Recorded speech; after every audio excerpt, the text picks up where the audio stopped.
Good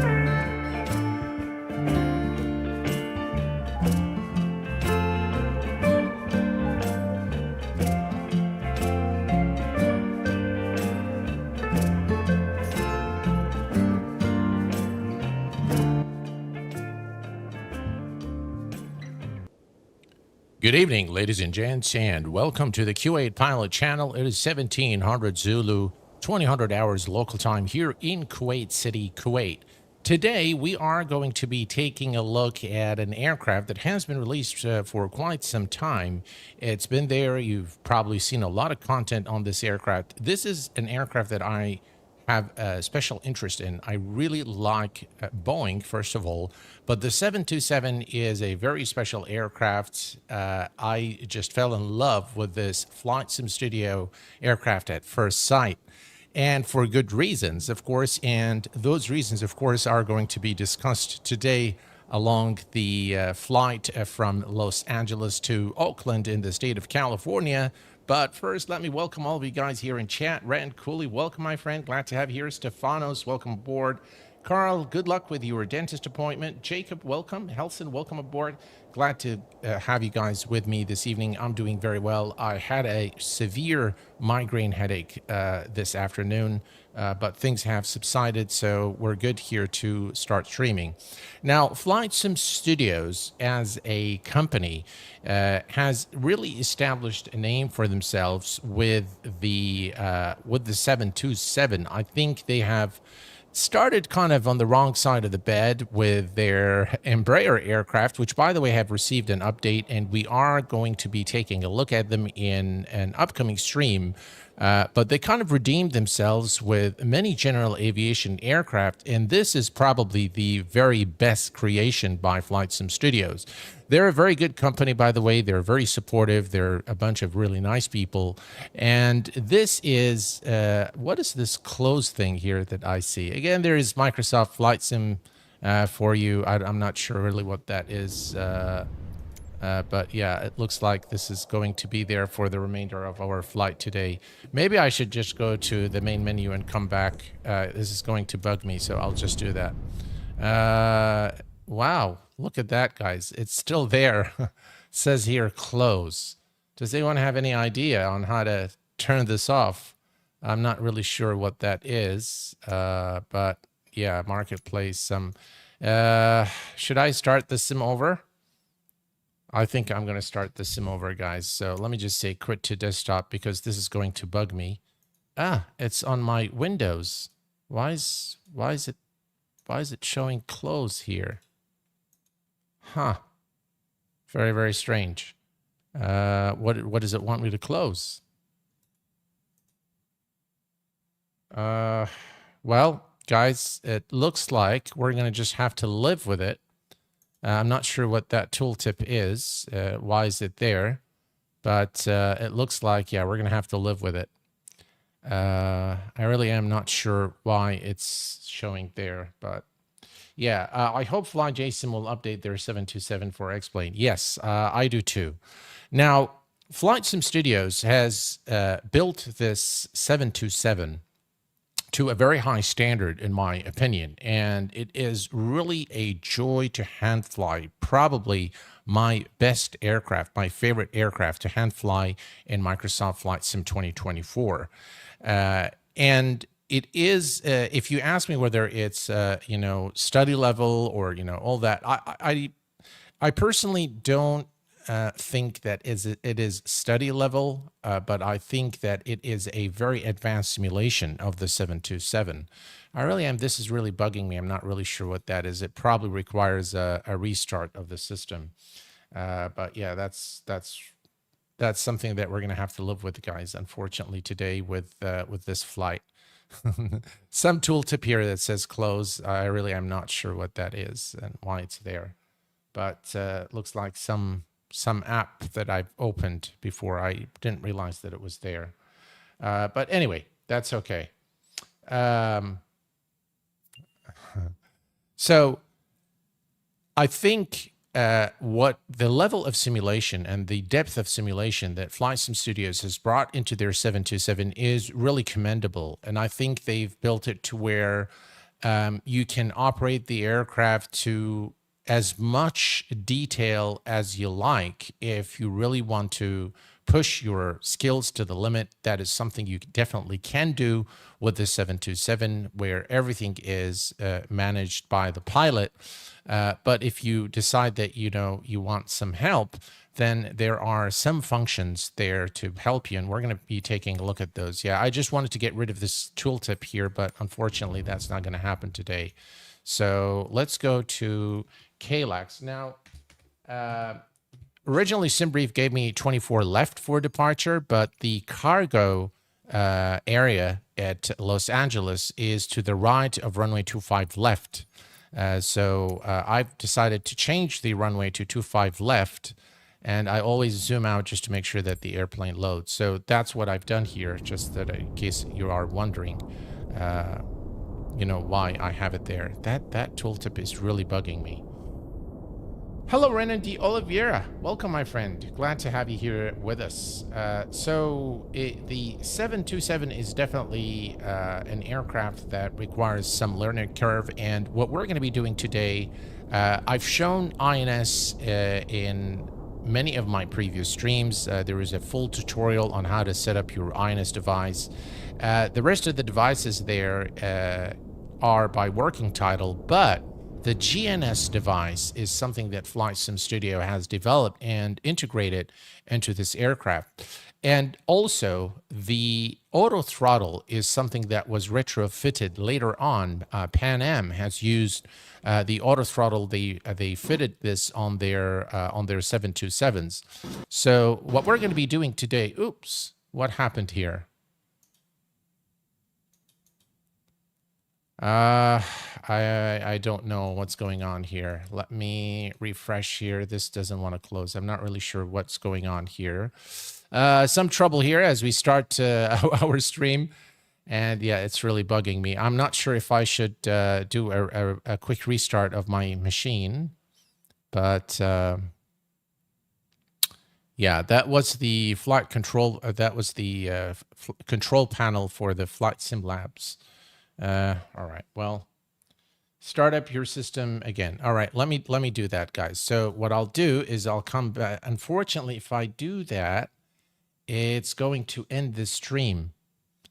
Yeah, I have some setup there done. So let's see. Hopefully this time it will go well. What it will do is it will end the stream. So I have to kind of add a new stream again, like reuse and add a new stream. So let's hope that things go well. And we'll take a look here and see if, let me see here. Do we have it? No, we don't have it yet. All right. Let's see if we can get things started here. Yeah, not a very good start to the stream, but hopefully we can get around this. So what we're going to be doing today for the flight, just as a brief while the sim loads, we are going to be, even that is not loading today. I'm not sure what's going on really. Let me start up Navigraph charts as well. So yeah. So basically, we are going to departing runway 25 left through the summer 2 departure through the rise and transition. We're going to be cruising at 26,000 feet, arriving a little later at Oakland. So San Francisco Bay Oakland International Airport in Oakland, state of California, which, as you can see here, is in close proximity to San Francisco. This is a real-world route for FedEx. So that's what we're going to be doing today. All right, let me close FS Labs here. And that's the control panel. I think maybe that has caused some issues, but I'm just kind of concerned about this close thing here.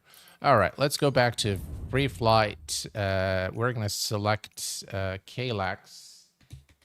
If that doesn't work, then, we might need to just restart the whole thing. So let's see. Hopefully things start well this time.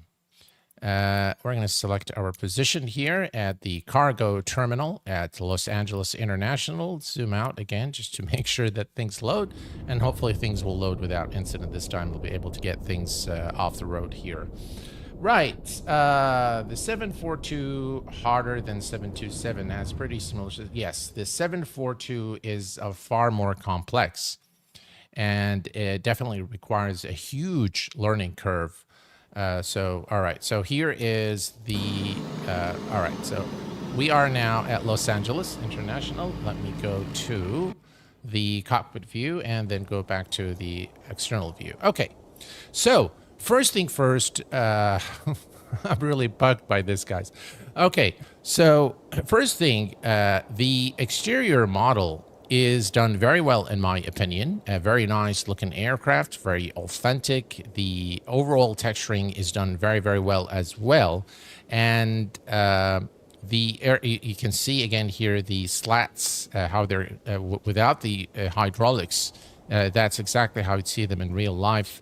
So things are looking very, very nice from the visual perspective. Again, you can see the modeling there. The texturing is done very nicely.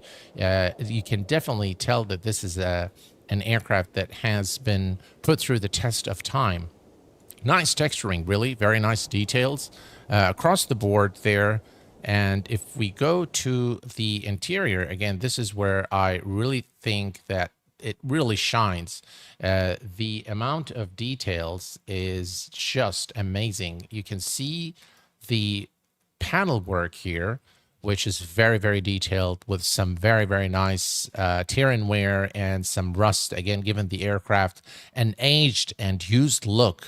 Again, here, if we zoom in, I think you can get a lot of appreciation there for the scratches and for the peeled off paint on the panels here. And you can, by the way, see the same thing when you go to the pedestal area here. Let me see if I can move a little out and up. There you go. Again, look at the details here. Very, very fine details across the board, texture-wise and modeling-wise. This aircraft, I think FS Studios has really spent a lot of time in making sure that they provide an authentic experience. Look at the details there. That is just beautiful. Very, very nice indeed. I can say the same thing about the engineer station here. As you can see, again, very nice panel work, very detailed. Every switch and button here is operational and does something, and you have to really manage this aircraft properly, or otherwise you'll run into issues, including but not limited to a total failure. So you definitely need to take care of things. You've got your, calculator and your sheets there. That's the engineer station. And of course, you've got the circuit breakers are, by the way, they are modeled visually, but they are not operational. And of course, you've got the cargo area. And now we can just go through here and you have a nice cargo area there in the aircraft with some cargo there already loaded. So very, very nice in terms of the texture work. There is, by the way, a passenger variant of the 727 available now, and I believe you'll receive some discount, I think 20% discount or 25% discount if you already own the freighter version, and vice versa. If you have the passenger variant, you'll get a discount if you want to go ahead and purchase if you want to purchase the freighter version.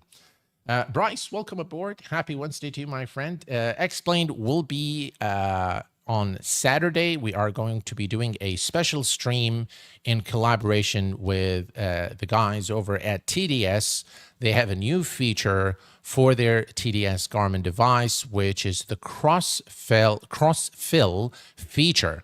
The cross-fill feature is a real-world feature in the Garmin device, bringing the Garmin device to even a more realistic stand, and it will be the feature, the new feature, the cross-fill feature for the TDS Garmin device will be released in sync with the Q8 pilot stream on Saturday. So stay tuned for that. Right. So Now, in terms of features, first of all, I really like how they've done their electronic flight bag here, or their it looks like the manual of the aircraft, where you can configure the ground. Speaking of that, let's remove the cones and the chocks. You can manipulate all the aircraft doors. You can toggle the state, the panel state of the aircraft, the cockpit view, whether you want to fly as a first officer or the pilot, clock time, auto throttle switch. We're going to click here, and I'm going to say show, and you'll see that there we go. So now you have the auto throttle here, and this is again something that was retrofitted on the aircraft later on, but it is a real world rendition of the auto throttle for the aircraft. Now you also have the co-pilot callouts and the cabin crew. If you go to the options, this is where you can select your navigational equipment. The GNS 530 is that of working title. The SIVA INS and the GNS devices are both built by Flight Sim Studios. You can toggle the units. Of course, we're using Imperial units today, as this is a flight in the US of A. And you've got your smoke and your GSX auto mode. That is, it's on once we land, you'll be able to see this, but I'm going to set up the aircraft manually here today.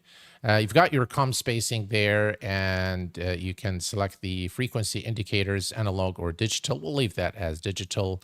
From the pre-flight, you can download your SimBrief flight plan. It will automatically load everything. Again, it says imported from SimBrief.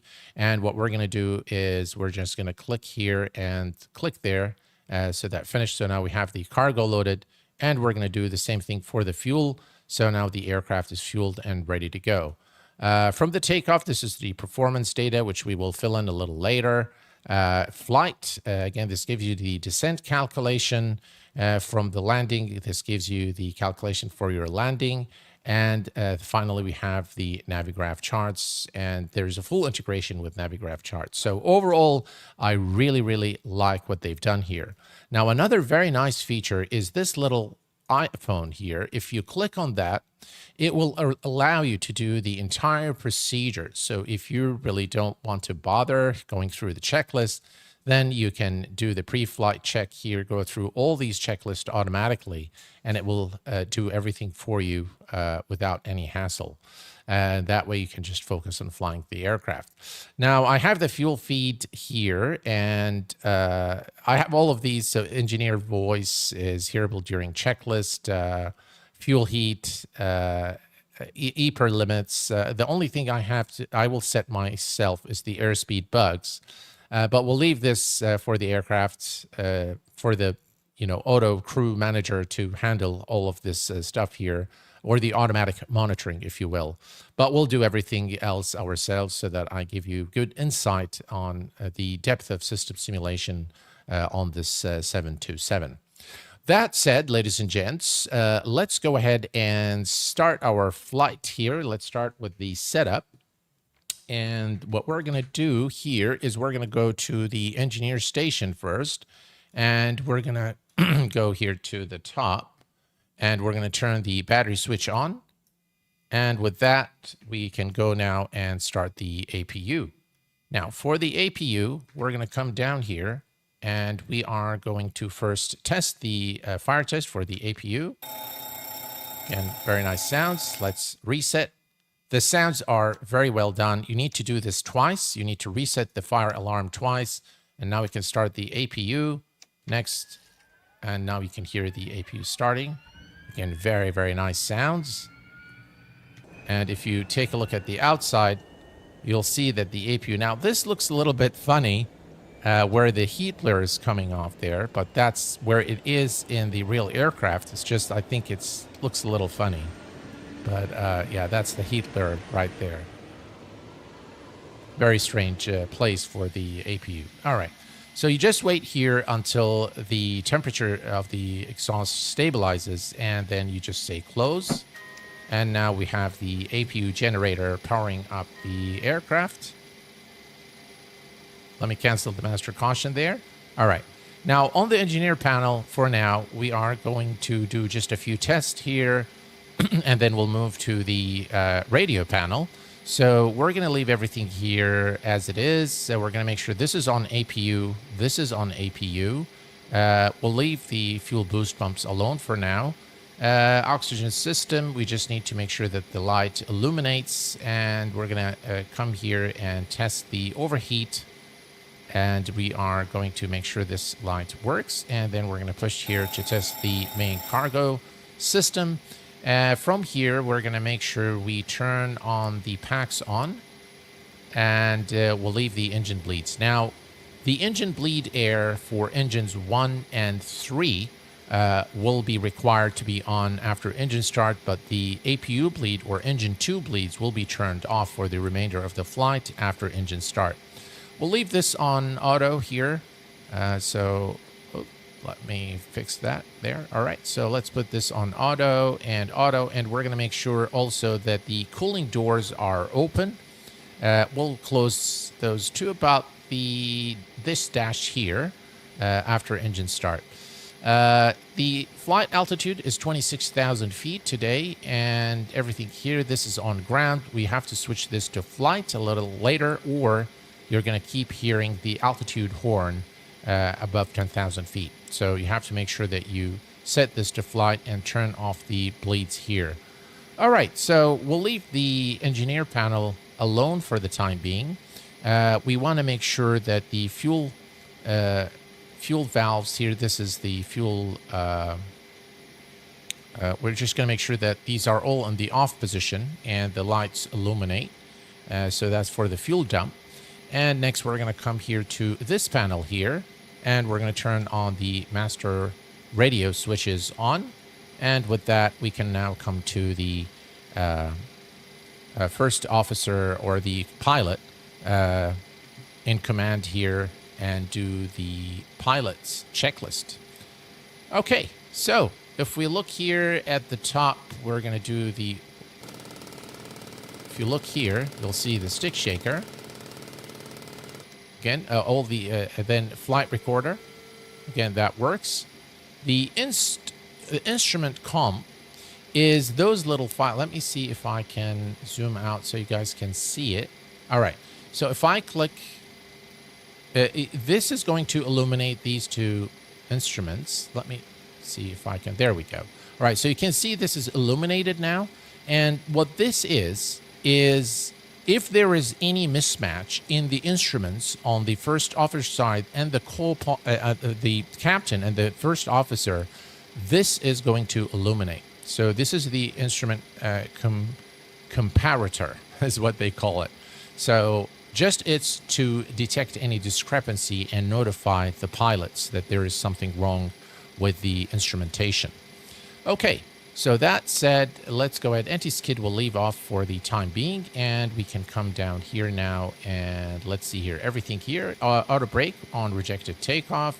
We're going to arm the emergency light. We're going to come over here.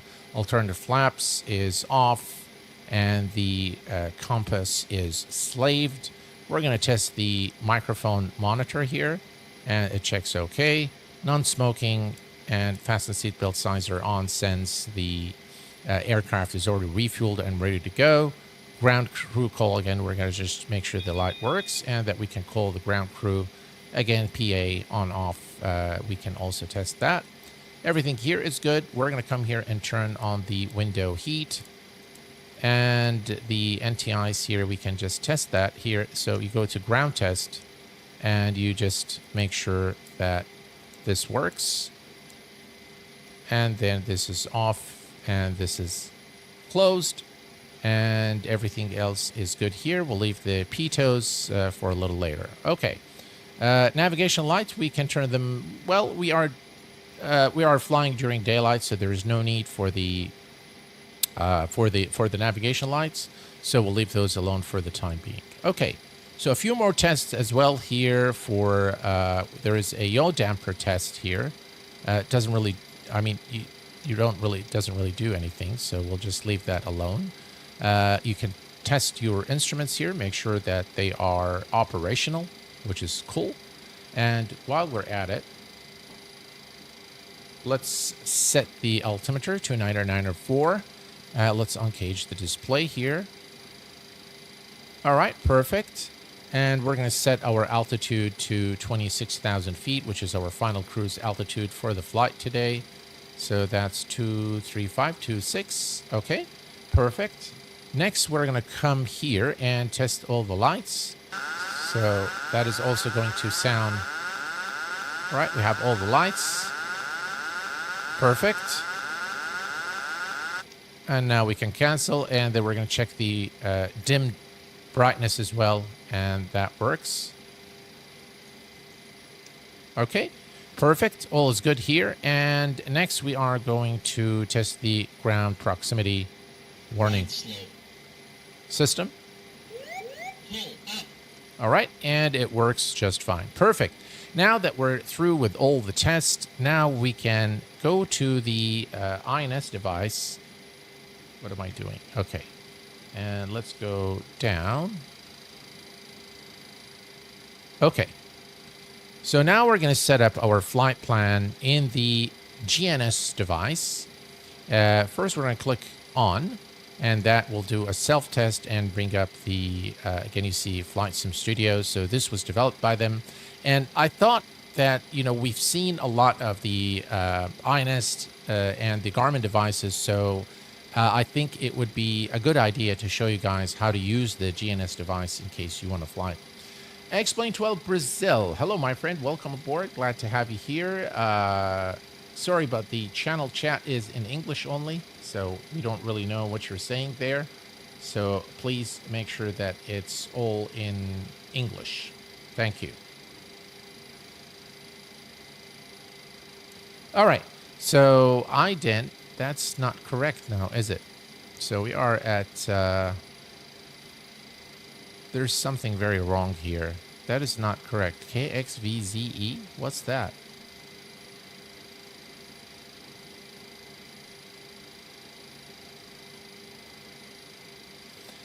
That is not the right flight plan, is it? We have KLAX. So why is it showing? All right, if I enter, oh, there we go. Okay. That's fine. So we're going to select the flight plan, which is KLAX to Oakland. So number 1, we're going to enter that. Now it shows you the flight route here. I'm not sure if you guys can see it properly. Let me zoom in a little more. So you have KLAX, Risen, FLW, IMZO, and then Oakland, which is Kilo, Oscar, Alpha, Kilo. We're going to say select and enter. Now you have several options here. So let me bring this to, how do I want to do this? All right, let's do it this way. I'll zoom out just a little bit. Okay. So let me make this a bit smaller and bring it to the side. Perfect. So what we need to do now is first we're going to select our departure. So we're going to click here. Now, each button here will cycle through 2 of the entries. So this one goes here, and this one goes on arrive and approach. So we're going to click here and select depart. We're going to say enter. Our departure is through 25 left. So this is 25 left here. So we're going to select that one, enter. The transition is the Risen transition. So let's see if we can find it. First it's the SID. The SID is the Summer 2. And the Summer 2 is, maybe it's on the next page. And yes, indeed, it's right here. So we're going to click this one. No, sorry, this one here. That's the Summer 2. Enter that, and the transition is the Risen transition, which is this one here. So we're going to select Risen and enter, and now you have all the waypoints of the SID listed here for your verification. Everything here looks good, so we're going to say select and enter, and now we have everything related to our departure. Next, we are going to select the arrival and finally the approach. So on the arrival, we're going to select the star. It looks like this is the transition. And the transition, if we look into our runway 30, so approach and runway 30 is right here. The ILS runway, there we go. All right. So that's runway 30. We have Fernie. Do we have it here? Let's see. We have Parb. And why do we have... Let me go to the next page. Okay. Well, We don't have any of these here. Let's see. Moving. I mean, I don't see any of them previous. Yeah, we don't have. There is the. Let me see here. We definitely do not have MZO in there. So let me go and find out. Ah, there we go. We have MZO here, so that's the transition. Excellent. And select enter. And now we're going to go to the approach. Select that, and the approach is runway 30. Enter that. It's the ILS, and it's the, let's see, Fernie transition. Okay, so we can actually use this one here, but our flight plan shows Fernie, so we're going to select that one. So enter that, select, and this is the waypoints of the approach. And now the entire flight plan is there. So if I go to next, next, next, and next, we can see that the entire flight plan is there. This aircraft, by the way, will give you an indication of your top of descent, top of climb here. So to 640 feet gives you all the information here. We'll take a look at VNAV a little later during the flight. So now we have our flight plan here, and the only thing remaining now is for us to set up our pre-flight here and set our speed bugs. So we're going to come to pre-flight, and we're going to go to takeoff. We're going to type in KLAX, and we are, there we go, KLAX, and we are departing runway 25 left, flaps 15. We're going to click here once so that it sets the wind, the QNH, and the temperature in according with the information we have in the sim. Everything here is set automatically. We're going to say set EPR and trim and set speeds, and it will automatically set the speeds for us. Perfect. So everything here is now ready to go, and we are good for engine start. And for that, we need our beacon lights on. So we're going to turn the beacon lights on, and everything else is ready for engine start. Perfect. So let's go ahead and go to better. Now, Better Pushback has done some very strange things with this when trying to push back. Why is it not coming? There we go, finally. It has done some really strange things. It would pull the aircraft forward, so hopefully it would work properly this time. What is going on with the loading menu here? Something is off today, isn't it? All right. Well, what we can do is we can come here and say restart. And hopefully that will fix it.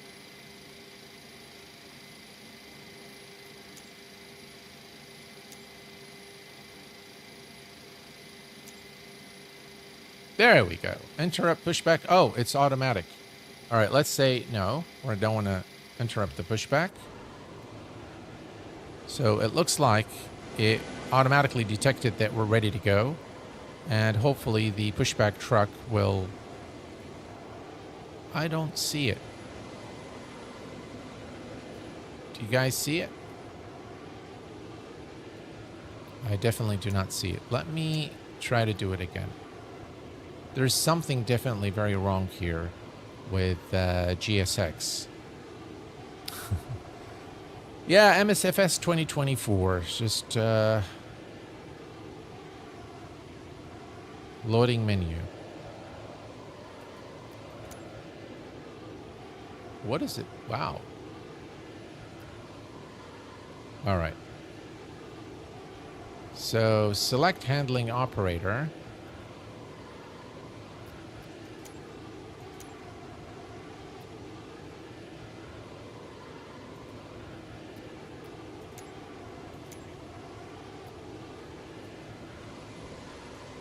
I think it came and then it was gone again.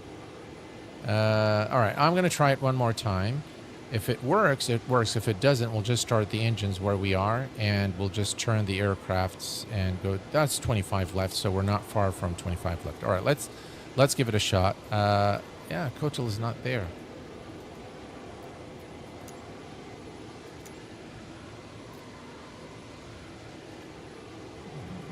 Let's see. All right, it's here. Let me say restart. And let's see if that works. So we're going to click here once. All right.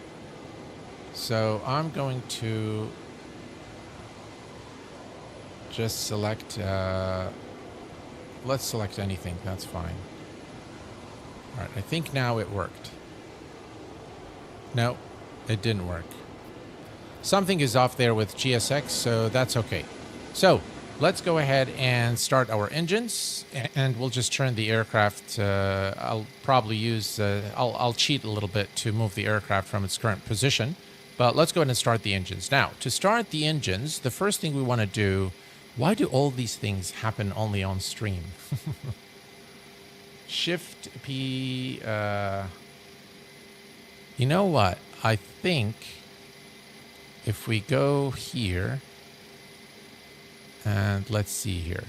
Let me go to options, and let's turn this off. All right. Let me try. Aha!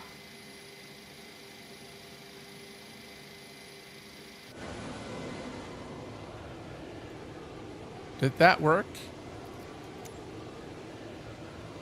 You know what? Let's try it one more time, guys. Just for the...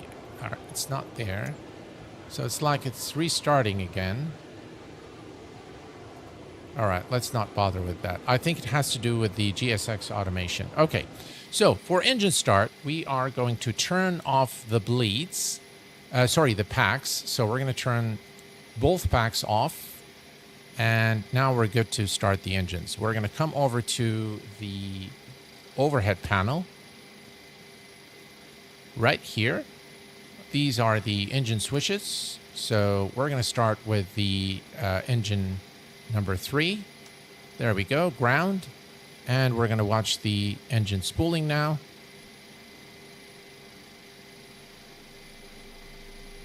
There you go. At 20% N2, we'll introduce fuel. You'll see actually the light bulb going off there. So engine 3 is now coming up. All right.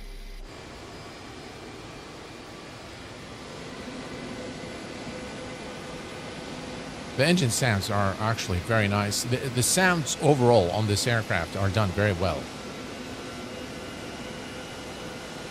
Or a power pushback with the 727 like. Yeah.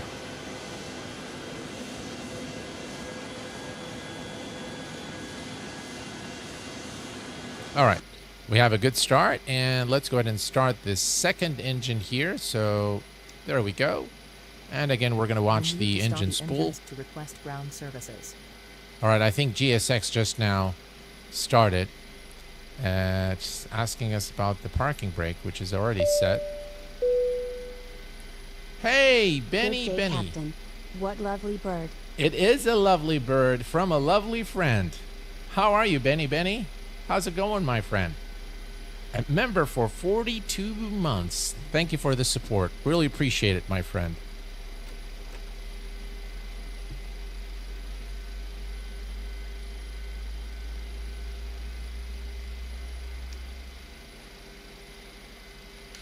Okay, and we have the second engine now coming on, number 2, and engine number 3.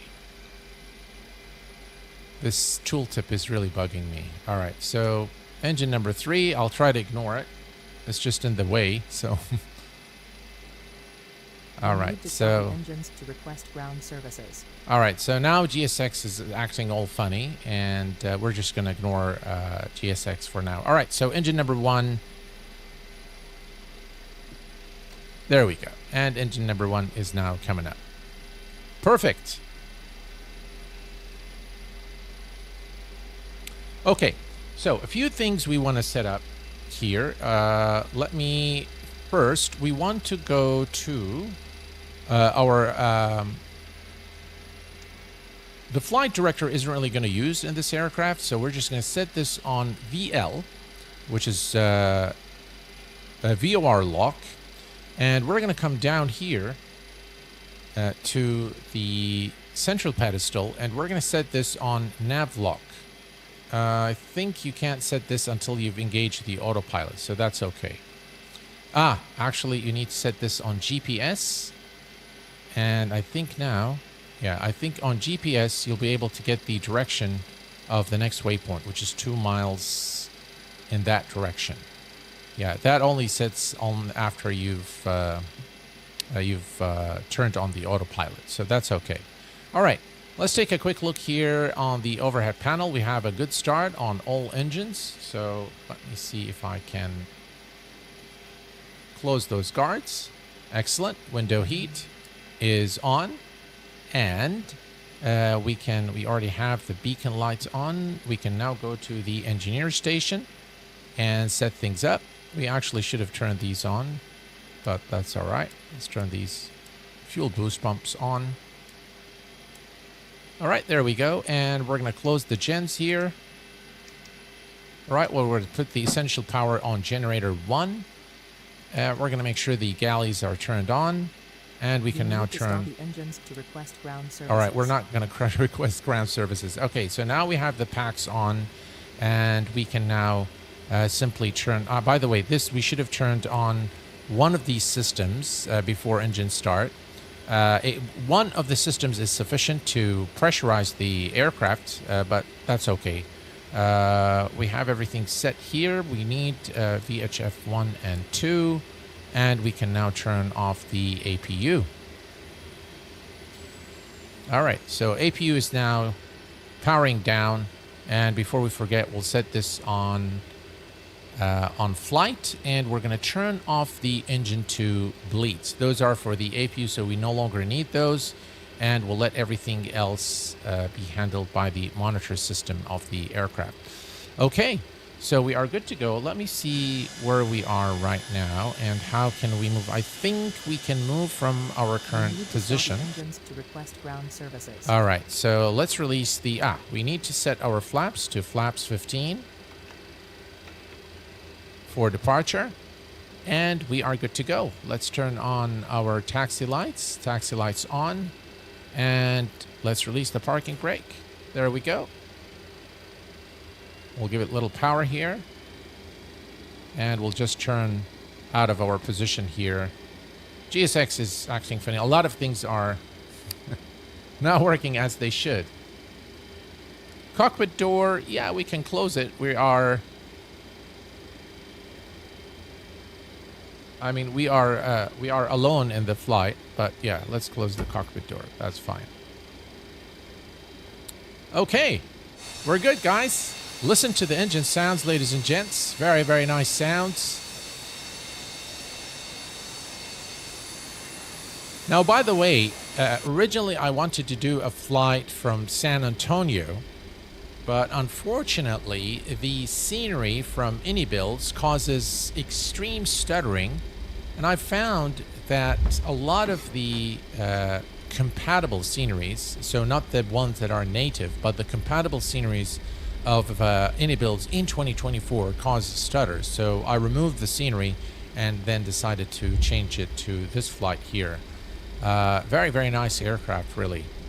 I really am enjoying this aircraft. Okay, so if we look here, this is the turn into 25 left, our departure runway. So we're almost there. I'm going to go ahead and turn on our landing lights and runway turn off lights, strobe lights, and what is that there? Navigation, yeah. We don't need the navigation.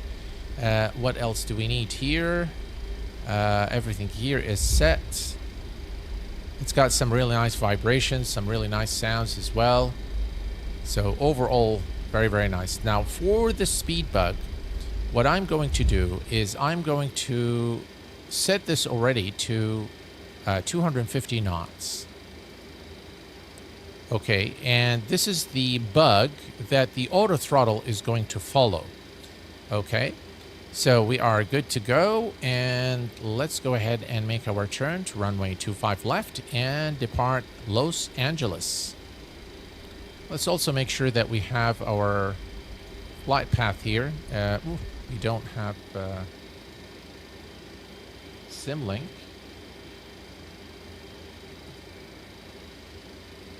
Navigraph Simlink is there. Now we are going to be departing 25 left. Let me see. All right, now I think it should. All right, so 25 left. We're gonna go straight there through the summer 2 departure. Okay, perfect. Let's go ahead and turn on. Well, okay, we have all our lights. Maybe we'll bring some lights a little later, and we are good to go. Here's the entry into 25 left.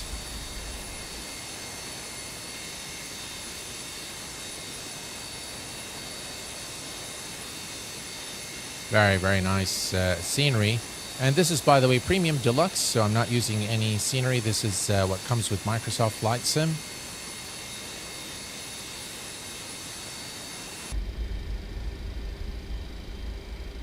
All right, let's line up.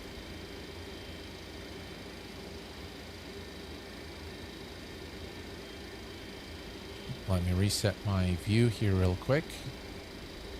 Actually, I've changed this to this view here. All right, I think that's better. All right, and we are good to go.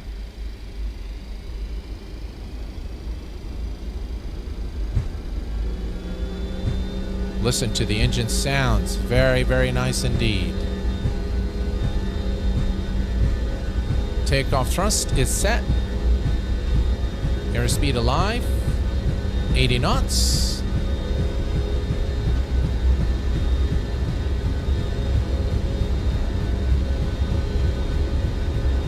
V1. Not yet. All right, V1 and rotate.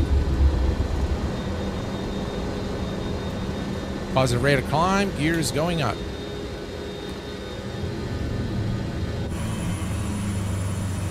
Wow, look at that, guys. A beautiful, beautiful departure here from Los Angeles.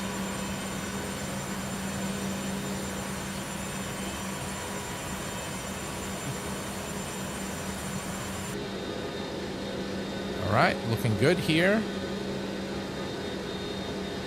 We're going to turn this down. All right, and let's start retracting the flaps. Okay, we can retract the flaps. Perfect.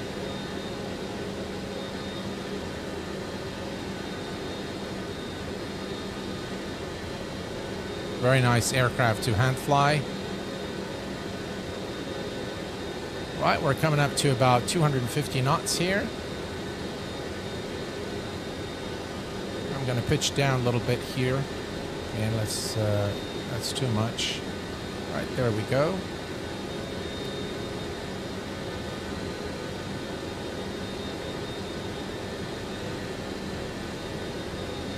All right, so now we can go.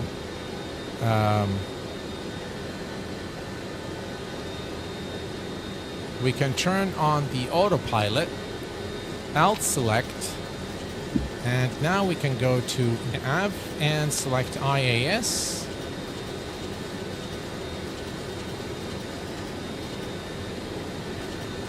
All right, let me go to vertical speed here, just so that we gain a little speed. Let me make sure the flaps are up. Flaps are up. Okay. All right, I'll tell you what we can do. We can go to engage the auto throttle.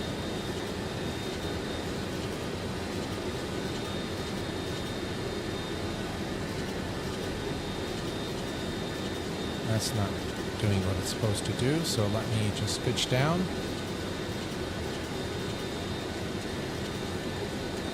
I'm not sure what happened there. All right, let's gain some speed.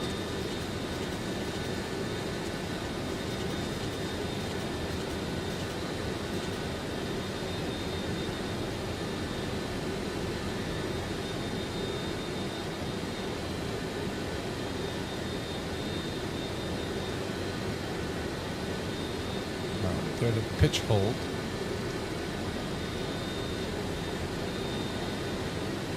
Does it want to do it? Alright, let me turn off the autopilot here for a second. And let's see here.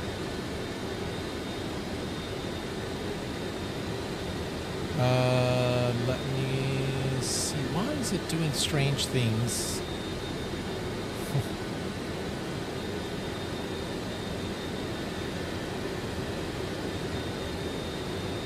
Alright.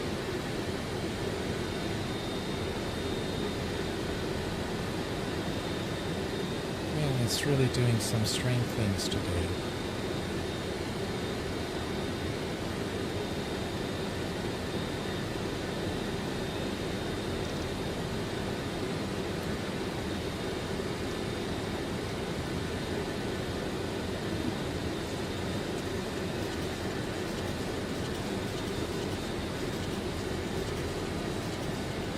Let's see if that works. Yeah, that's what I thought.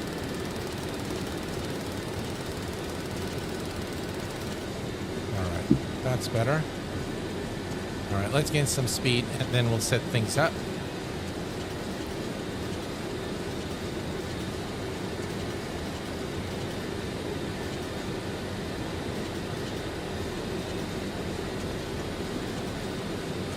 You know, I've done like several test flights and none of them I've had problems with. All right. We'll get it, guys. We'll get it. All right. Okay, speed is good. And we'll go to IAS. Alt select. All right, and now things are as they should. Okay.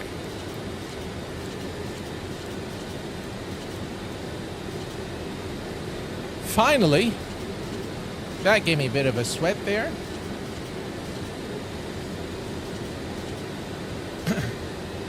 Yeah, this aircraft is really, really good. Really, really good. I wonder how loud is this bird's cockpit. I don't know. In real life, I really don't know.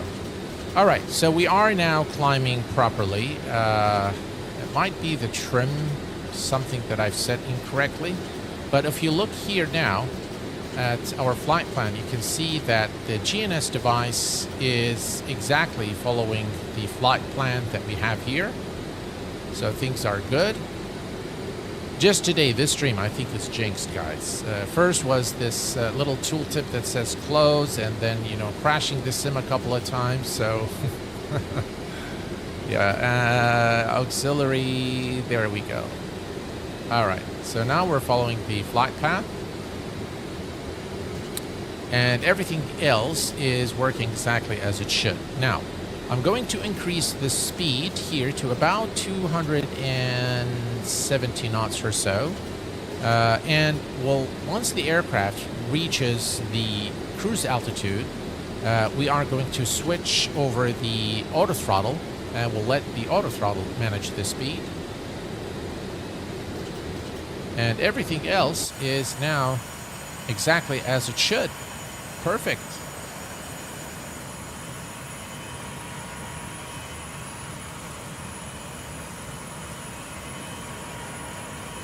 Very nice looking aircraft. Very nice sounds, very nice visuals. Excellent depth of the system simulation as well. And if you look now over the engineer station here, you'll see that the cooling doors are closed automatically. So normally you'd close them. I would close them normally after flight, but they are closed now as the air is definitely a lot colder, so you don't really need them now. So you can close the cooling doors after departure. Everything else here is set up correctly, so everything's fine.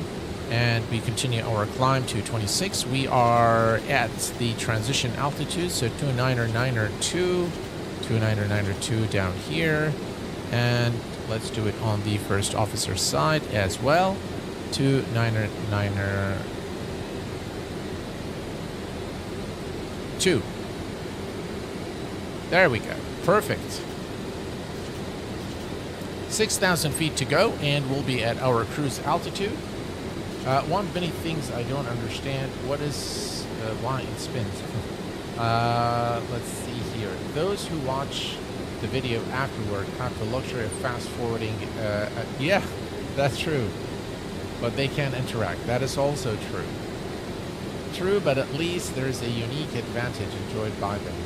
Well, that is true, yes. Of course, you're more than welcome to come, but I think when you see it as it happens is pretty cool.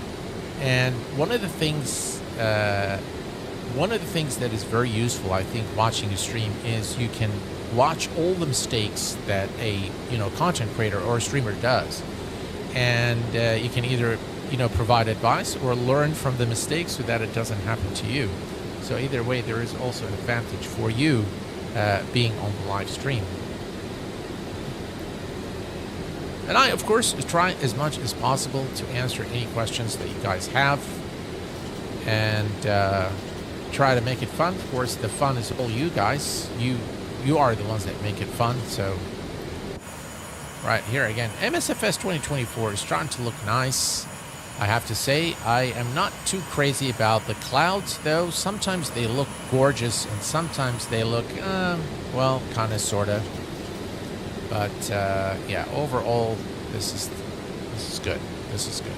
Okay, let's come over here. We're going to turn off the fasten seatbelt signs now and non-smoking. And back in the day, when this aircraft actually flew, I think it was okay for the pilots to smoke in the cockpit. Yeah, I think live the best if one can make it, for sure. And I appreciate you being here, my friend. Thank you very much. Right, so far, this 727 is really an aircraft that I really like. It's a joy to hand fly. Depth of system simulation is done very well. So a high fidelity representation of the 727. And I think it is at par with the Fly JSIM 727, if not better in some respects. So definitely the monitor, the crew monitor that it's got, the way the EFB is implemented, the integration with SimBrief, all of these things definitely bring this aircraft to a level higher than the Fly JSIM. So very, very nice aircraft. Highly recommend this aircraft. And I tell you, you will not be disappointed if you purchase this aircraft, without a doubt. Right, so now if you go and take a look here, you'll see vertical speed. So now I'm going to turn on the auto throttle, and now the speed will be automatically managed. So if I want to increase the speed, all I need to do is increase this little bug here, and now the auto throttle will increase power, as you can see, in order to reach the speed. Once it reaches the speed, recharge the throttle back, and then we're good. Right, perfect. Let's take a look at the outside here real quick, and you can see the beautiful mountains of the state of California.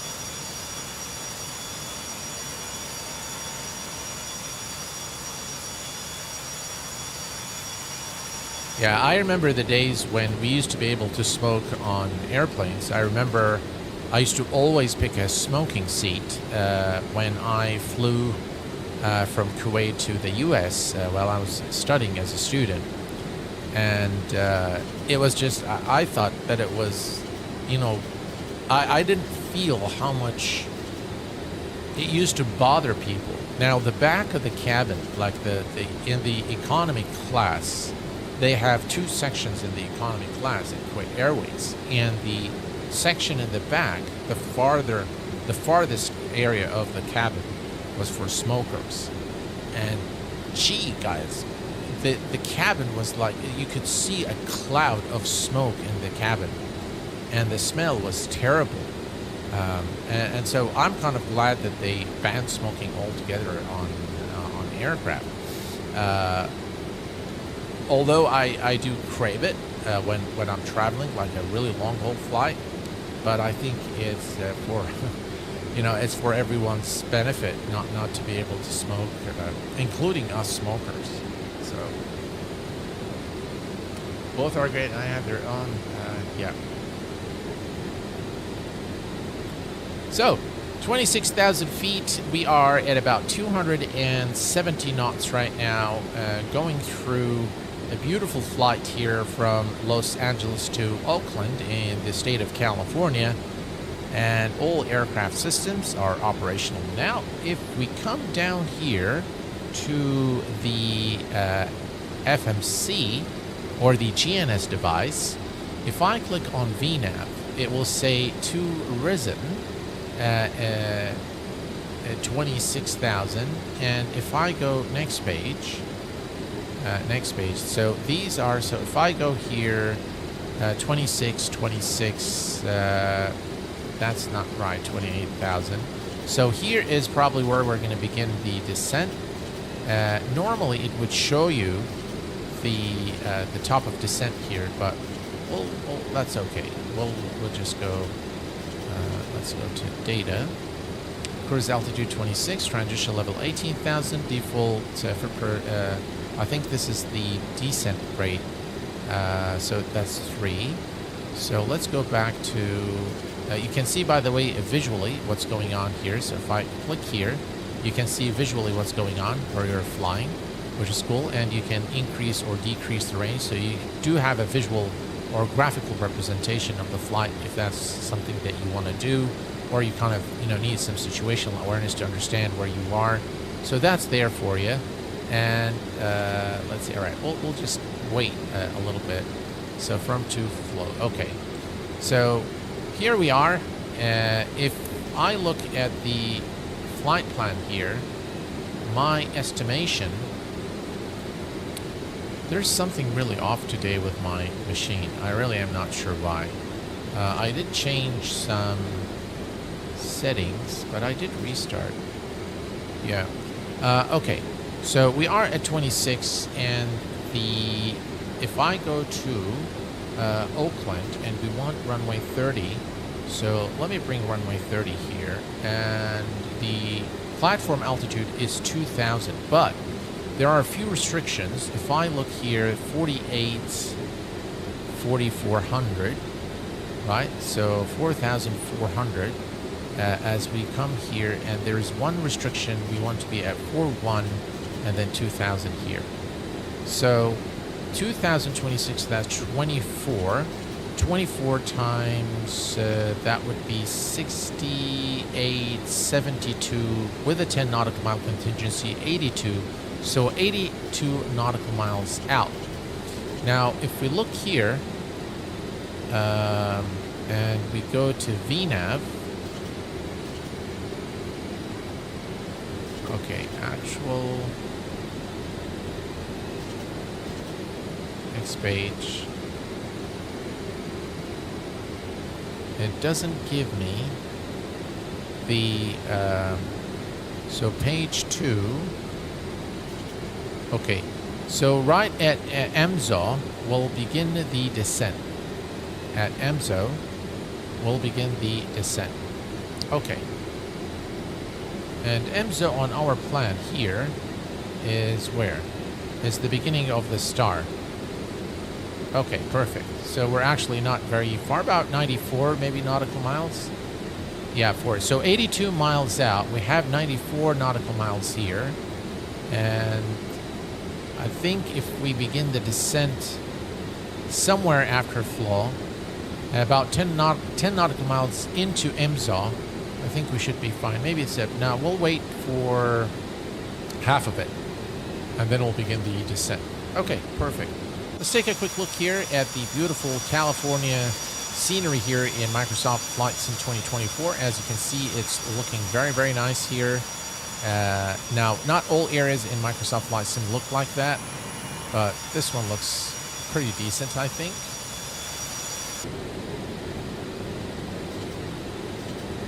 Can't stand smoking. In fact, I'm allergic to smoke. Oh, excellent. I much prefer a non-smoking environment. Yeah, I'll tell you guys, I'm a smoker, but when I smoke, I normally smoke in an open air area. I don't like to smoke in front of the kids. I don't like to smoke in the house. because I know that the smell of it is just terrible. So, but it's a bad habit that I picked up, and yeah, unfortunate. But hey, no one is perfect, right? It leaves the film on things too. Nasty. Yes, it does. It does. So always smoke outside. I never smoke in the car. Never smoke in closed places. So yeah, you're all right. I've tried to start smoking a multitude of times. I have to. Hello, quick Explain 12 question. Would you recommend any of the Middle East scenes by AZR Sim, considering purchasing the new Baghdad and Riyadh? Well, I'm not familiar with AZR Sim. I haven't yet seen any good scenery of the Middle East at all for Explain, with the exception of the ones from Time Models. So I don't know if you can join my Discord, provide the link. I will take a look and tell you whether you should buy it or not. In fact, I'll buy it and test it out for you and let you know if you should buy it or not. Well, you are aware of your smoke and you try to hassle others. That's yeah, try not to hassle others. Yeah, that's a disciplined smoker though. Although you're outside or hardly even inside. Yeah. How about OMDB? By who? OMDB by Flight. By Time Models is very good. It's very good. Right. So if we look here, we are still heading to flow. So things are good here. Ooh, look at that, guys. Very, very beautiful California scenery there for you.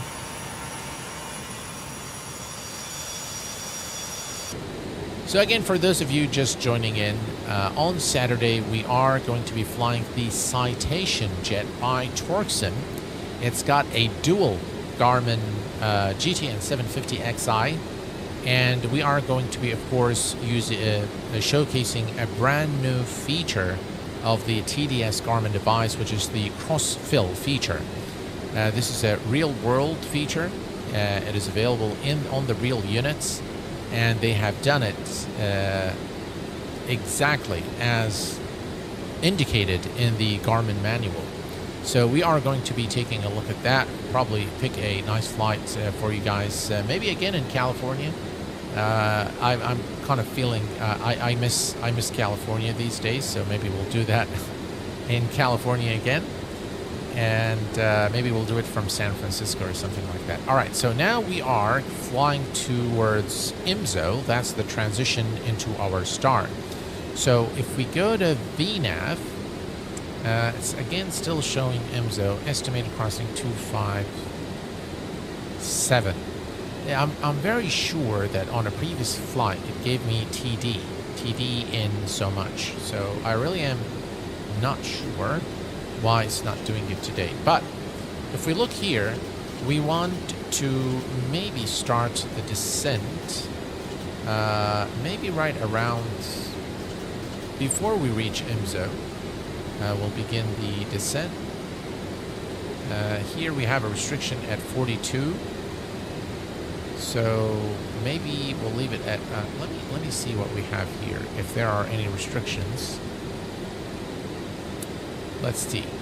If we go to the second page, we have 10,000, we have 7,000, above 6,200, above 4,100, at Woven above 27, and then at Mito above 2,000. So this is the final one, the 2,000. All right, so we can actually descend initially to 6,000, and then we can adjust that to, okay, that's fine. Let me go back to nav. All right, distance is 78 nautical miles, so maybe we should begin the descent now. Okay, because we are This is the distance to ESMO. Okay, not to the final destination. All right, let me go to the next page.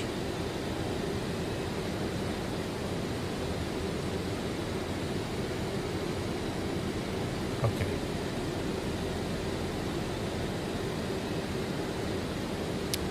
All right, so if I go back here to FPL, let's, there we go. So here's to the rescue, Navigraph charts. This destination distance is 175, so we're still quite a way.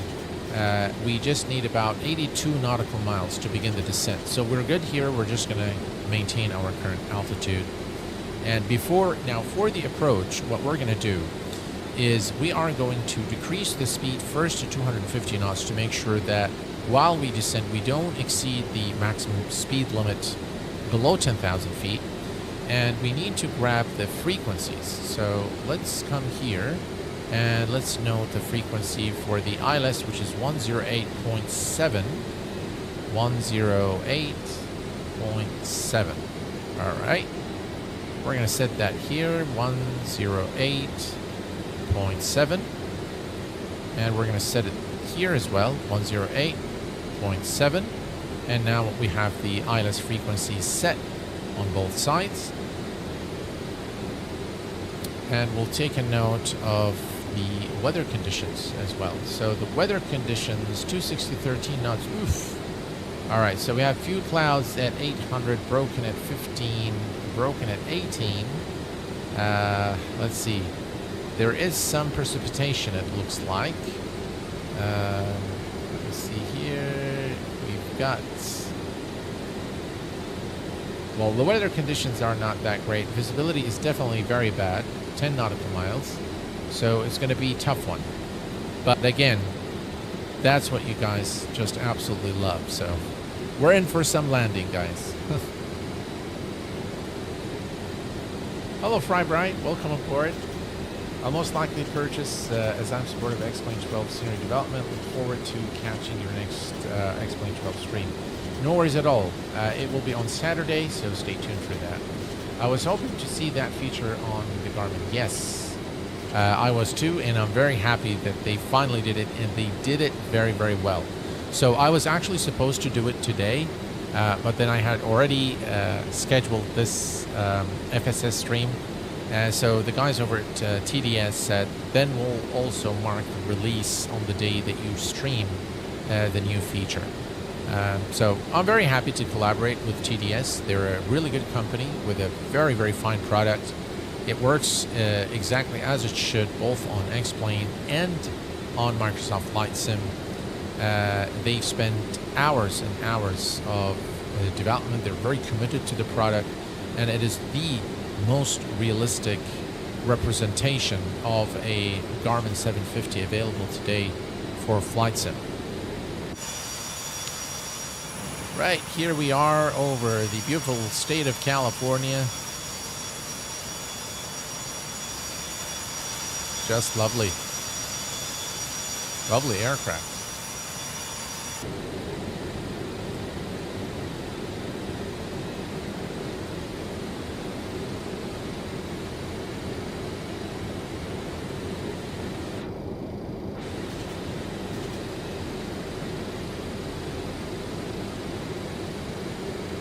Also turn on extension for peripherals, yeah.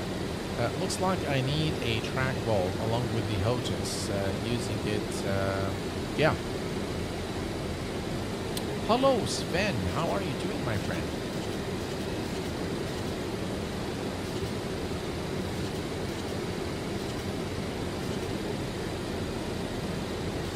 I do understand that a lot of you guys prefer that I do X-Plane content only, but I think in fairness it's good to show you know, Microsoft Flight Sim content as well, as you know, I'd like to support all developers for any Flight Sim platform.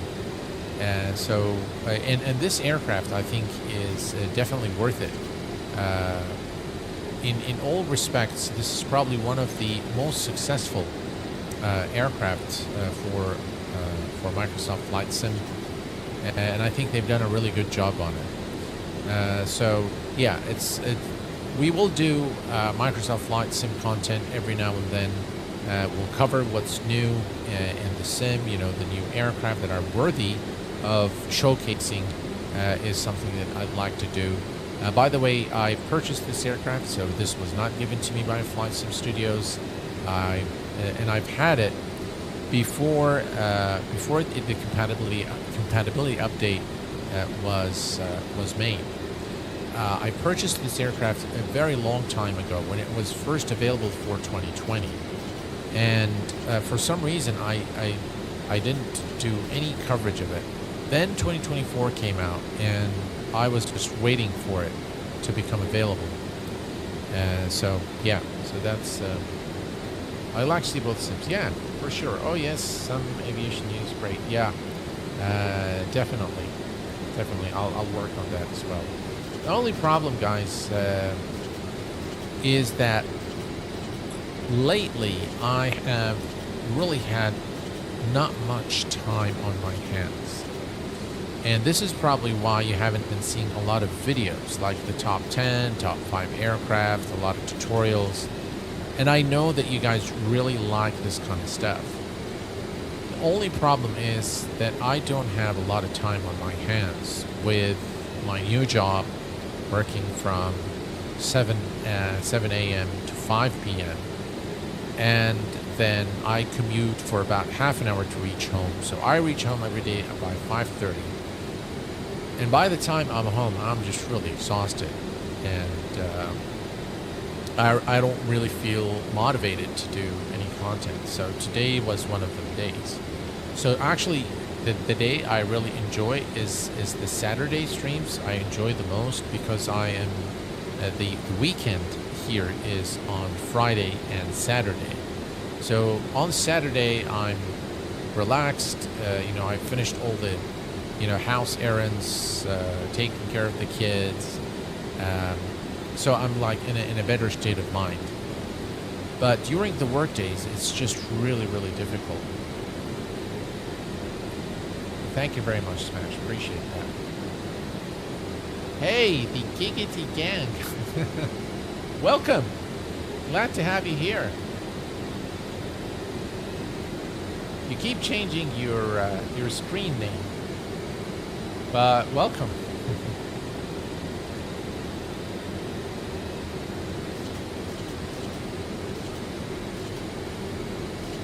Glad to have you here with us.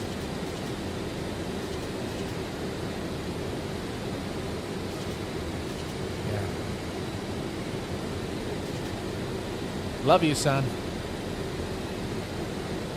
So earlier today, my son wanted to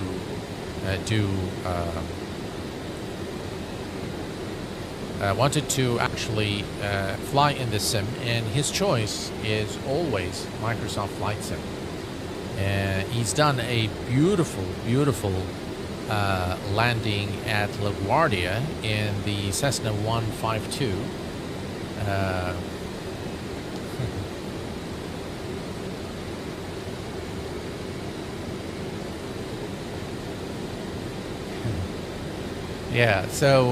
So he's done a beautiful landing in the Cessna 152 at LaGuardia. He actually did a touch and go, and he's learning his ropes, learning how to start, the aircraft. I bought the Fearless 742, by far the best aircraft based on my preference. I bought it thanks to your videos. Well, you're most welcome. The Fearless 747 Classic is definitely an excellent aircraft, and is one that I always recommend.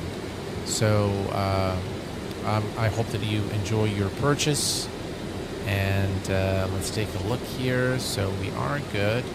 All right, let me take a quick look at Navigraph charts. We are 118, so still good, yeah.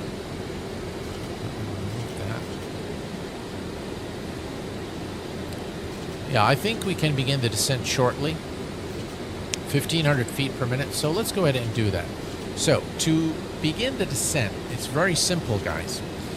First, I'm going to reduce our speed to 250 knots. Okay, so we're just going to wait for the auto throttle. And you'll see now, because the auto throttle is on, it will retard the throttles until we reach 250 knots. So we're going to slow the aircraft down for our descent into Auckland. And hey, that, can you play Subnautica in any future streams? It sounds to you. I'll do it for you, son. Yeah, for sure. I never heard of the game, but yeah, we'll do that. But if I'm going to do that, you're going to have to come with me and do the stream with me. All right. So 250 knots. Now, in order to begin the descent, what we're going to do is we're going to turn off the auto throttle. First, let's set this to, we'll do, let's see, 6.5. All right, change the mode and go to 4,200 feet. All right. Now, we're going to turn off the auto throttle. We're going to come here and set this to IAS, alt select, IAS, and now we're going to retard the throttles. And the aircraft is going to start pitching down in order to maintain the speed that we've dialed in the speed bug here. So it wants to maintain now 250 knots. So here we go. We've begun the descent. We'll adjust our rate of descent according to what we see here. So that's a little too much. So what we do in order to adjust the speed is you're going to either increase or decrease throttle. We're going to wait for the aircraft to settle first. We'll see where it settles with the current throttle settings. It's almost idle. So we'll just leave it. All right. So I'm going to add just a little bit of throttle here. Maybe take it to 60% N2. And that will start decrease. It will decrease the rate of descent, as you can see here. And now it's decreasing from 2,000 feet per minute, heading over to 17. I'm going to add just a little bit more throttle. Again, don't make abrupt changes to the throttle. Just add a little bit every time until you reach the desired speed. We're going to probably descend at 1,500 feet per minute. So I'm going to keep adding throttle. We're about at 68, 69. And that's, all right, so 70%. There we go. And now we are at exactly 1,500 feet per minute descent rate. And that is what it's showing here, 1,300. That's fine. And we're going to descend to 4,200. Now, make sure that you have the alt select selected so that you stop at this altitude. And once we are at that altitude, then we can, again, engage the auto throttle and start reducing our speed. So this is how you manage the aircraft speed along the way and the rate of descent. Very good. I can confirm. I feel proud of my dad. He hit 100K subs and I glanced about his play button.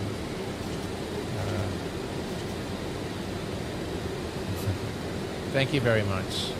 I'm proud of you, son. You're my sunshine.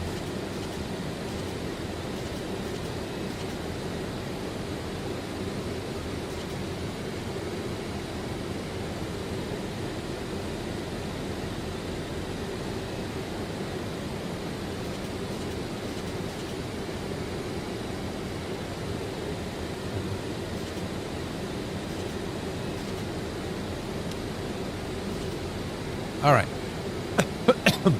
So we are at 1,500. We are, all right, we need to grab our altimeter here real quick. So the altimeter is 3005.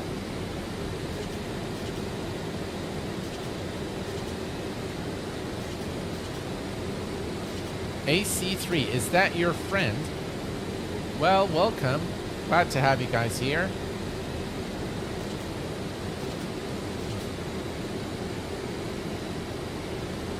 That's cute. Hey, Coco. How are you, my friend? Welcome. I haven't seen you. You haven't visited us for quite some time. Well, be sure to come and visit when you can. Yeah, we'd like to have you here. You're more than welcome anytime. All right. So we are descending through 20,000 for 4,200. We'll adjust our rate of descent as we approach the airport, Oakland. No worries at all, AC3. Very cute. All right. 18,000 is okay. It's upon us, so we'll get there in a second. We can see here we have the 12 to. So we're good actually. We're doing about 1,500 feet per minute, so that's fine. We have to be very careful because of the mountainous terrain on our way to Auckland. The good thing is the turn here. By the way, I can remove the. Let me remove. No, not that. That. There we go. So we do have. You can see the mountainous range here. So we have to be very careful with our altitude there. All right, we're coming up to 18,3005 is the altimeter setting. So 3005. There we go, 3005. We're going to set it down here, 3005. And on the first officer side, 3005. All right, altimeter is set on all three instruments. And we're good here. Perfect. We've already tuned the ILS frequency, so we're good. Now what we're going to do is we're going to come to our little documents here, electronic flight bag, whatever you want to call it. We're going to come to landing. And so we have flaps 30. We're going to leave it actually at flaps 30. We're going to set the wind QNH. QNH is not actually right. So it's 3005. Actually, we'll just wait a little bit. We'll set the EPER and set the speeds. 138, our approach speed. 133 is VREF. And we're good here. Perfect.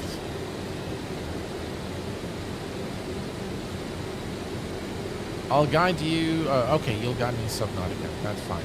Also, kid, I'm a master of Subnautica. I can join you and your son if you'd like. Yeah, would like to have you for sure. You're more than welcome.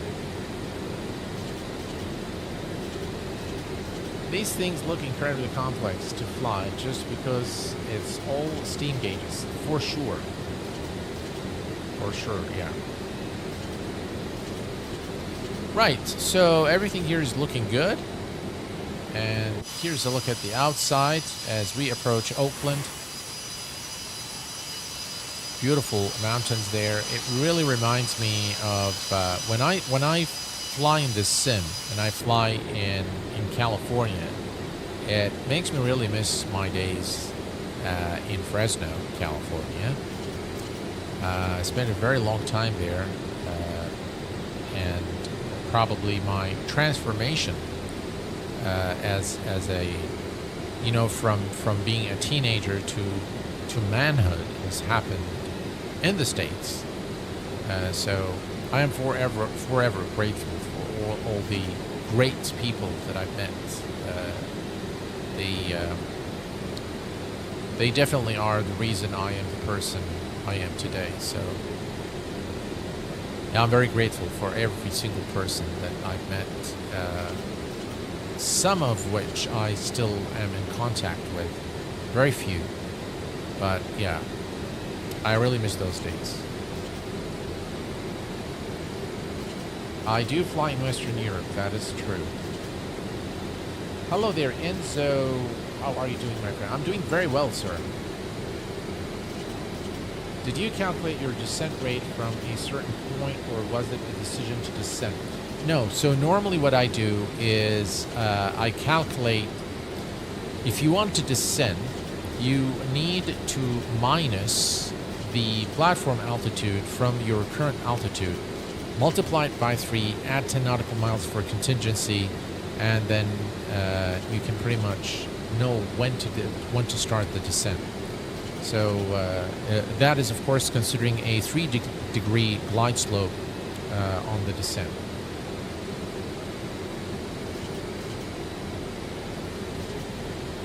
So, 14,000, we continue the descent, and if we look at our map here, we are flying into our star now, and this is the destination. So we're not too far out now from our destination. 14,000 feet, we're doing fine on the speed and the altitude. So we'll keep it right now. And again, very nice scenery here in MSFS. Now, and by the way, I'm running this sim at the absolute maximum settings for just about everything except the cockpit refresh rate is what's set on medium. Everything else is on the far right. When are you allowed to show Starship from... Huh?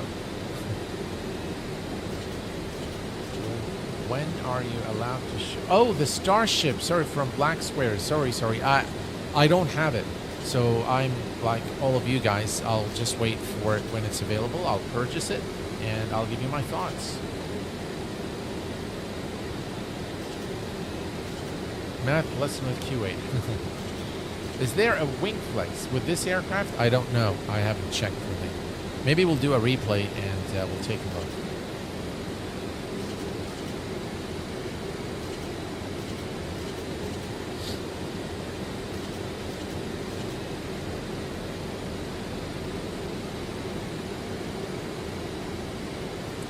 Right, we're coming up to 12,000 feet.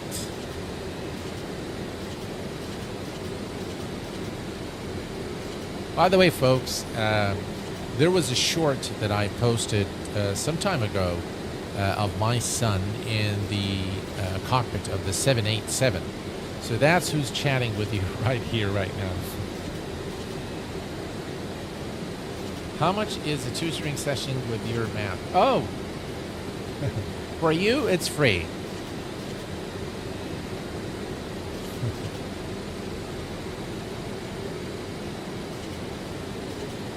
Right. So let me just a little bit decrease the power here. So I'm going to ease off on the throttle here to increase just slightly our rate of descent as we approach again. You can see the mountain range there in front, so we definitely want to be very careful there. But yeah, it's looking really, really nice here. Look at that.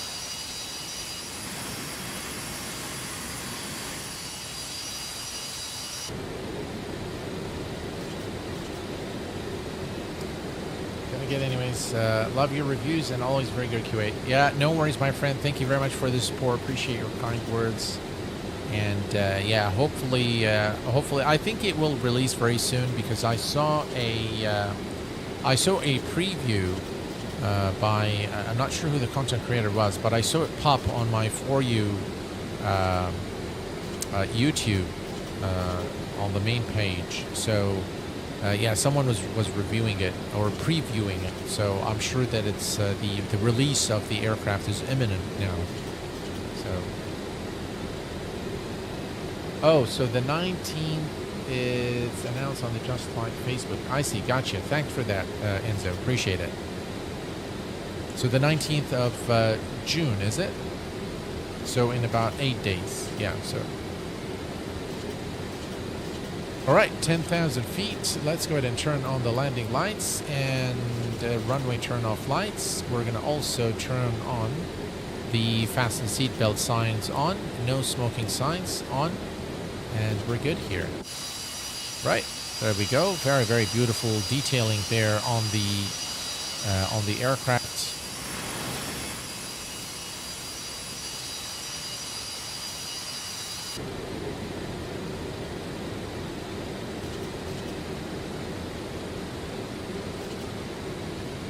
Right. If we take a quick look here, again, I think we're still doing okay on the altitude, but I think we need to increase slightly our rate of descent. If you check here on Navigraph charts, you have 1,100 and we are at about 1,000. So I'm going to retard the throttle just a little bit here to slightly increase our rate of descent. And now we can see we are descending at 1,000, maybe 100. There we go, about 1,100 feet per minute.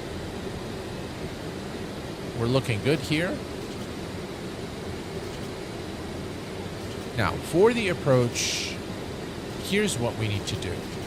You need to first set your flight director or the mode selector into approach. And then down here, we're going to select Auto GS. That's Auto Glide Slope. And that's pretty much what we need to do, and we need to make sure that we do not forget to set the little switch here to nav mode. And that's all really we need to do in order to intercept the localizer and the glide slope and do an automatic alignment with the runway. Again, looking very good here as we fly over the mountainous terrain of the state of California. And I flew over this many times in real life. Colors are a bit washed out, I think, in Microsoft Flight Sim. But it's starting to look good, I have to say.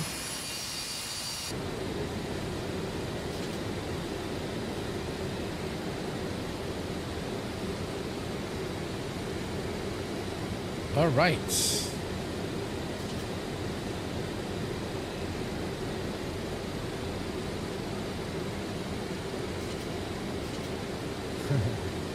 Foxtrot Hotel. Hello from Germany. May I ask a question about XP? What's the advantage of using X camera instead of using the default one? Well, X camera gives you a lot of flexibility with setting up your views, setting airport views. So it does really enhance the experience. It gives you a much smoother movement as well. So when you have X camera, it adds some smoothness to the movement. Without X camera, the camera movement is a bit jittery, but a lot of it also has to do with creating cinematics if you are a content creator. So definitely lots and lots of features. So I personally prefer X camera over the default camera. It's not required, but it's very good. It's like Space Plane, not exactly, but yeah, it's a must-have in my view for X Plane. Kind of, sort of like. I'll interview him after this.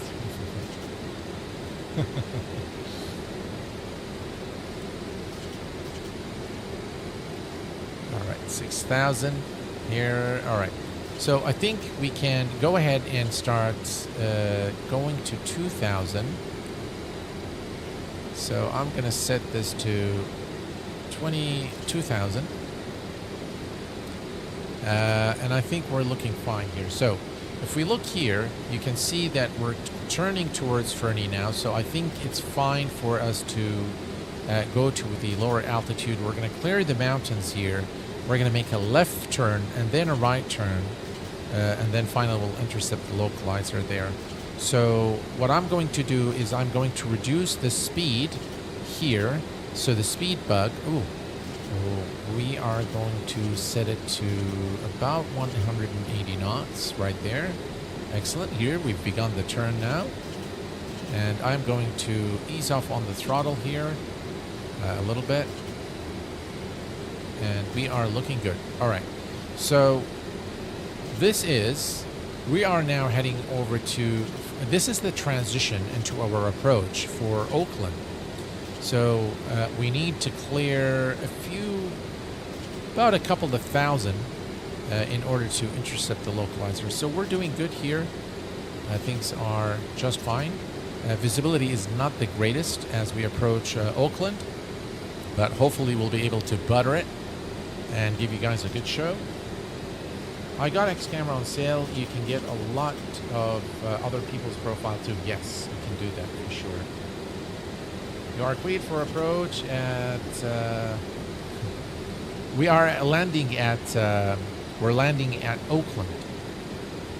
So it's the San Francisco Bay Airport. Right. So here, again, once we begin the turn, I think let me go ahead now and ease off on the throttle a little more. There we go. That will help us with the descent. Right, out.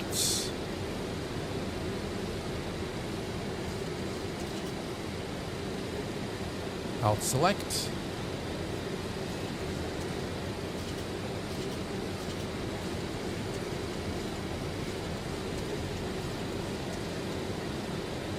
Right, we're going to continue the descent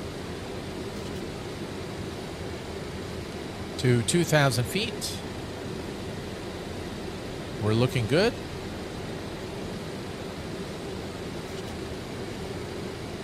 And let me use the speed brakes here a little bit. That will help us increase our rate of descent. And all right. So if we look here now, we are about to make the turn. And the turn is about 14, we're about 14 nautical miles from the airport. So here's about 1,000 to go now.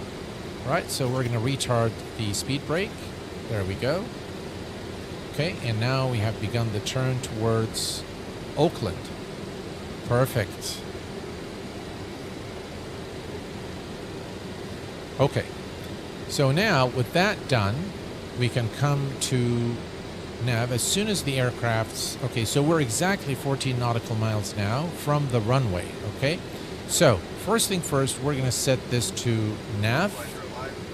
We're going to go to approach.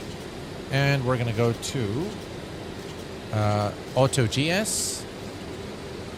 Okay. And now we have the runway in sight. We're going to retard the... we're going to engage the auto throttle. And we're going to go to... let's see here. We're going to go to 160. We're going to help it with extending the speed brakes a little bit to slow the aircraft down.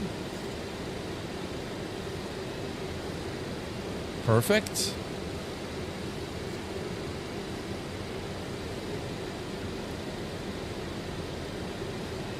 All right, and speed check. We're going to go to flaps 15.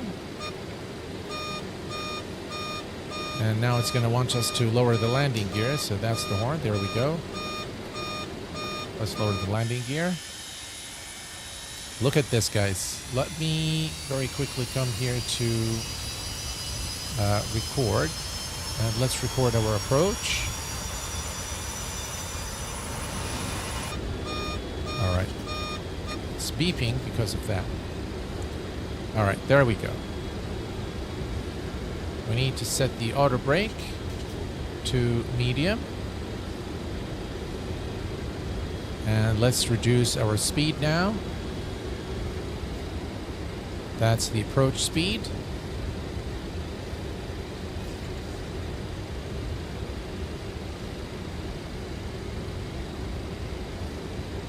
Right, and let's go to flaps 25.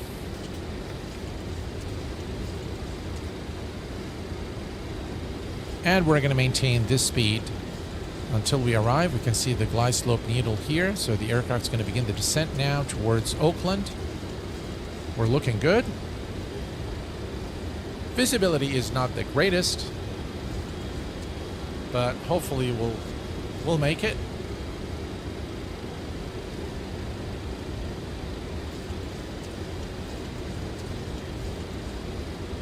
Yeah, we will disengage the autopilot at about 1,000 feet, which is right now, but I still don't have a visual on the runway, so I'm just gonna keep it just a little bit more. All right, and speed check flaps 30.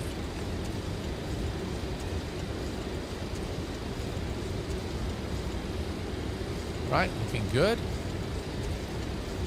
Is that the runway there? That is indeed the runway. All right, let's disconnect the autopilot now.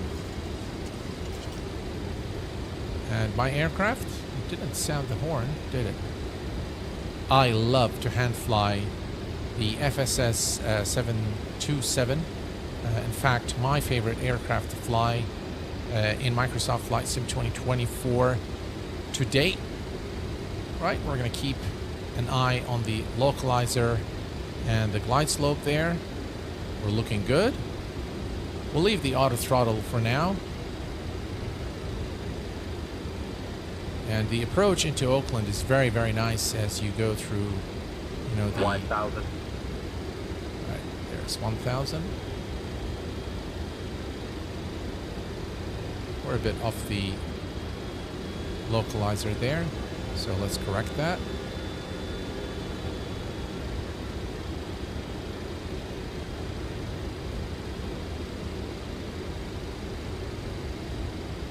bit too high. We can correct that too. Again, slight changes.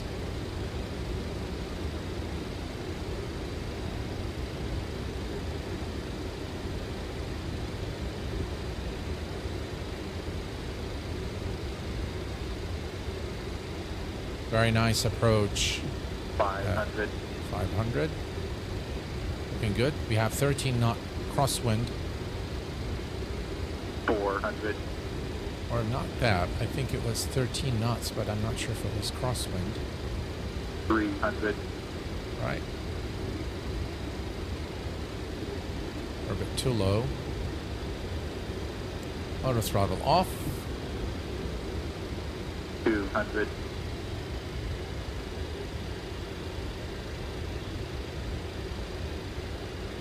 Definitely some crosswind there. 100.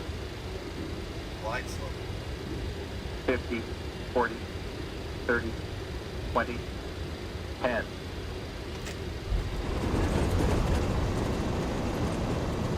That was a bounce, guys, wasn't it? All right. And not the best of landings. Reversers.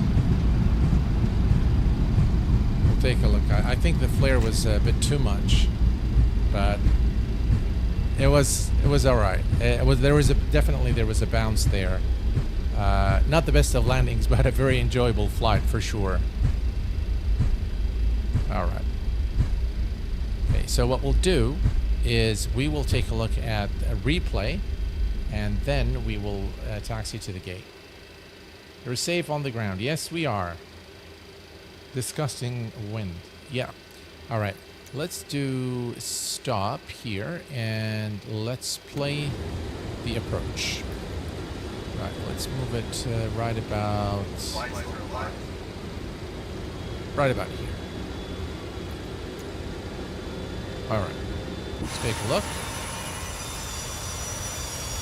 Very, very nice. Again, Microsoft flights in 2024 with the satellite imagery looks really, really good now. Not in all areas, but in most areas in the US, it looks really good.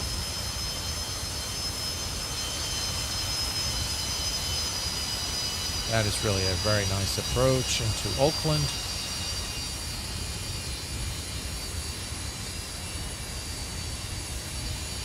And we'll see how well or bad I've done today.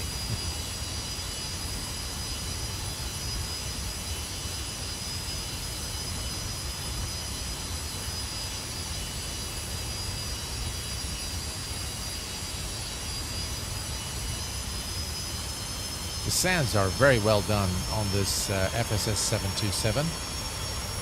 Look at the flaps, guys. Just beautiful.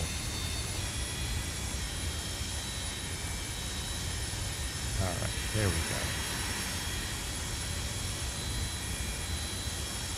go. I'm sure there was a bounce. Yeah, I think I flared a little too early, and the speed was too slow. Yeah, see that? There was a bit of a couple of times, and then we managed to bring the aircraft down. Yeah, but in real life, by the way, a landing like this would call for a go-round, but that's all right. We can do it one more time here, and maybe we'll do it from a different angle. There we go. This time we'll do it from this angle here.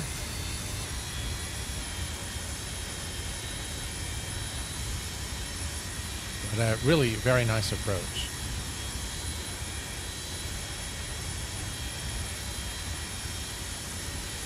Could be that the CG is way off. Could be. Yeah, and I think it's a tail strike too. See that? Yeah, so we've made a mess of this landing, but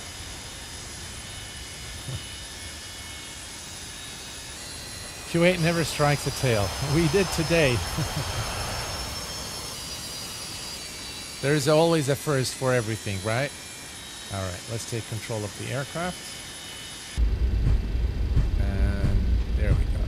All right, so here's our exit.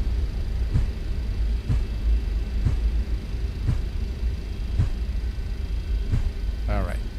And let's see here. Let's retract the... Let's retract the flaps. Come on. All right. There we go. And now we can proceed to the gate. Well, wasn't the best of my flights, I have to say. I did practice quite a bit for the stream, but things didn't go exactly as they should today. So my apologies, guys. I think we've had some trouble during the takeoff and during the landing. But of course, this is it really is. It really is an excellent aircraft, probably one of the best aircraft for Microsoft Flight Sim 2024. I really cannot recommend it enough. It is just a fine, fine bird for Microsoft Flight Sim. All the stuff that you saw today are nothing wrong with the aircraft. It is really my pilot induced errors from my part. The aircraft is without a doubt an excellent rendition of the 727, a real joy to fly. From the visual perspective, I think it's done to a very high standard. It's got beautiful sounds that are very immersive, and of course a lot of in-depth systems, again flying a very classic jet. So this aircraft I like a little better than the Fly JSIM aircraft for X-Plane, to be honest. I think it's got more in-depth simulation of the aircraft systems. I can't wait for Fly JSIM to update their aircraft so that we can have something to compare this to.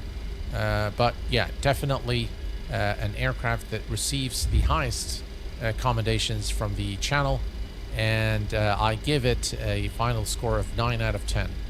And not too many aircraft get this kind of scoring from me. So this one is one that I truly recommend, guys. You'll really enjoy it. Well worth the money. And if you like the passenger variant, again, you can get it for a discount now. Definitely an excellent aircraft for Microsoft Flight Sim 2024. Right, I think we're going to bring the aircraft to a stop here. I think it looks like there's a position. There we go.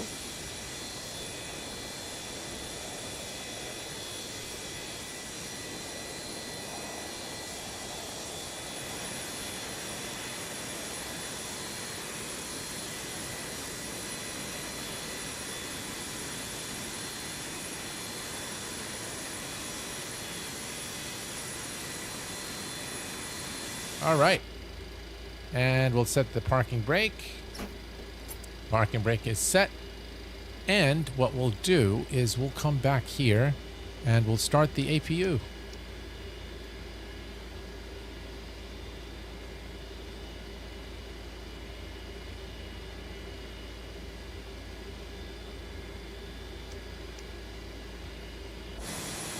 All right, looks like the APU is starting. And we'll wait.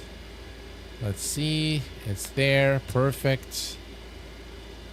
We'll wait until it reaches the maximum here.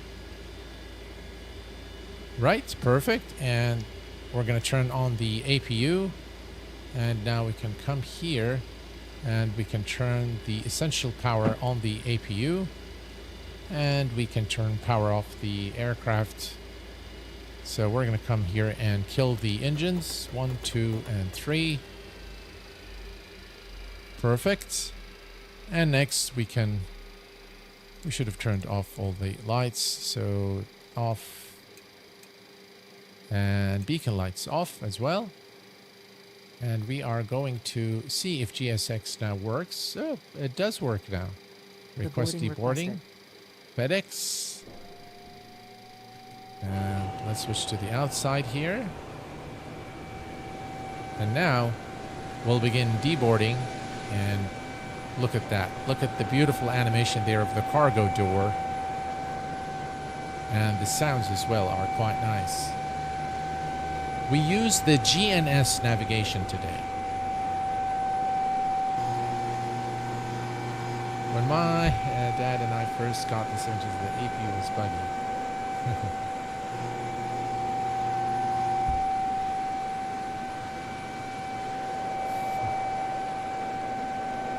Right, so here we are, deboarding. Again, GSX doing its thing. I think the automation is maybe needs a little bit of work.